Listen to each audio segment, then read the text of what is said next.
Seguimos con los estados celestes y quisiera en este audio video manifestarles una parte importante para abordar realmente esto de los estados celestes, que yo le llamaría estados psicocelestes.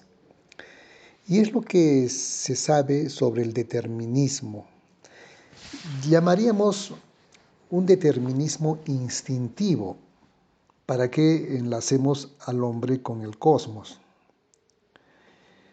Todos sabemos y en astrología conocemos lo que se dice de que los planetas se inclinan, pero no necesariamente nos pueden obligar a ello.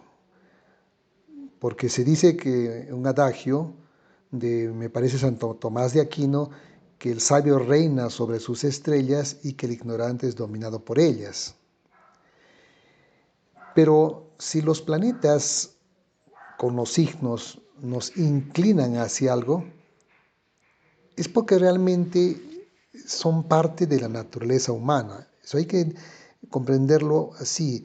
Son inmanentes al hombre.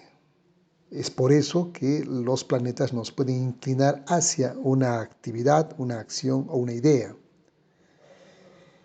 Ya que considero que los aspectos astrológicos es más que todo la expresión de las funciones biológicas y psicológicas. Los planetas, sea Marte, Júpiter, Saturno, nos impelen a una conducta. Marte a la actividad, Venus al amor, etc. Saturno a la reflexión, Neptuno a la fe. Es porque realmente está insertado el universo en la intimidad del hombre. Ese universo cósmico es la unidad, cuyo otro polo es el hombre mismo.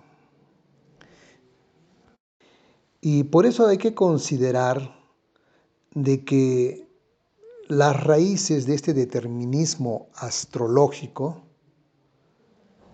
está pues en las raíces del hombre, en su estado más profundo del psiquismo, que los psicólogos que conocen esto le llaman instinto.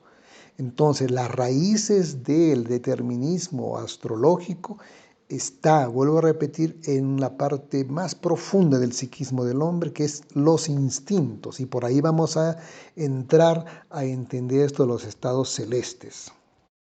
Porque esta zona psíquica del ser humano prácticamente es el inconsciente, que se expresa en forma más cercana a la vigilia a través del subconsciente. Esa partecita oscura, como si fuese el sótano de la parte psíquica del hombre, donde aún el individuo es un poco primitivo, porque reacciona en base a estímulos y respuestas casi instintivas. Esto nos lleva a entender prácticamente en una forma mucho más clara con lo que nos dice Carl Gustav Jung, con su famosa sincronicidad. Él incluso ha estudiado bastante la parte psíquica del ser humano y también la astrología.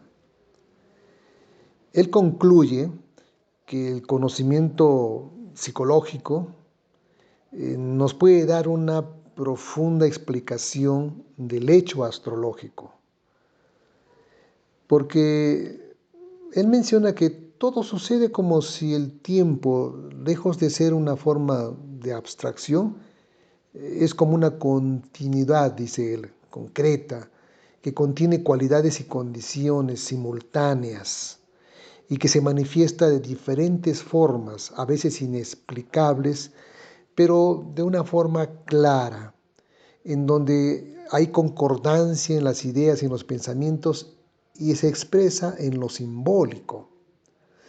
Y es desde allí, de esta parte simbólica que es la astrología, en la que se basa en una serie de símbolos para la interpretación de una carta astrológica. Jung habla mucho de la sincronicidad y esto es lo que me amparo en una base para poder entender los estados psicológicos, porque él llama a esa sincronicidad como una especie de correlación acausal que expresa las relaciones que no deja de formular el sentido de la causalidad, o sea, de causa y efecto, sino permanece en una sincronicidad en el tiempo y el espacio. Porque esto de la sincronicidad es un poquito análogo a lo que es la correspondencia. Como decía el maestro Renaud de la Ferrière, que la analogía se da en el sentido de la correspondencia, y justamente esta ley pues se da expresamente en la parte simbólica de la astrología. Es importante e interesante hacer un poquito la diferencia entre lo que es la causalidad y la sincronicidad, porque pareciera que en muchos de los casos la astrología no entra en esto de la causalidad, de causa y efecto, casi una relación lineal. Pero la sincronicidad como que a veces contradice la causalidad en los acontecimientos. Lo que veríamos que en la astrología se da, a mi parecer, y creo que también lo de Carl Jung, que la astrología se da en una analogía en los acontecimientos, no en una causalidad de los acontecimientos. Es por eso que en la parte astronómica sí pudiera haber esta hipótesis del causalista, o sea, de la causa y efecto, por las radiaciones que afectan y se producen situaciones en un punto alejado. Por ejemplo, una explosión solar, encontramos ciertas distorsiones en ciertas capas de la superficie de la Tierra, donde altera un poco las comunicaciones. La Luna, cuando está muy cerca y hace la diferencia de las mareas, etc. Este es un aspecto causalista, pero no se opone a la hipótesis sincronista de Carl Jung. Y parece que la astrología tiene pues en toda su metodología esta parte sincrónica, que es en realidad una parte muy particular de la astrología, que expresa ese principio de la unidad entre el hombre y el cosmos. Esta parte que estoy exponiendo pues me va a dar un puente para poder entrar en esto de los estados celestes y creo que hay que hacer una diferencia entre la parte astrológica, que hay dos formas o dos modos de ver del aspecto astrológico.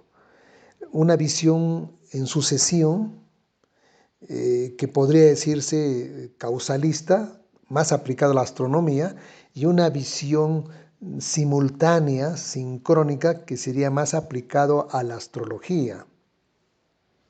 Tal vez por eso es que haya cierta dificultad en un entendimiento entre el astrónomo y el astrólogo, diría mejor el cosmobiólogo, porque son dos visiones, la simultaneidad y la sincronicidad.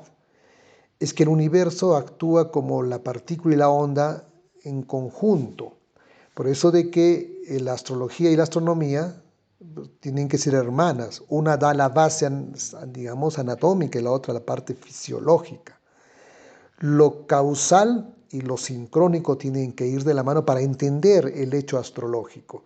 Y esto justamente es la base en la que en los siguientes audio videos, vamos a explicar que hay que conectar al cosmos con la vida y hacer que la vida se exprese y encuentre su resonancia en el cosmos para poder entender esto de los estados cósmicos que vendrían a ser, en otras palabras, los estados psicoinstintivos, psicobiológicos del ser humano.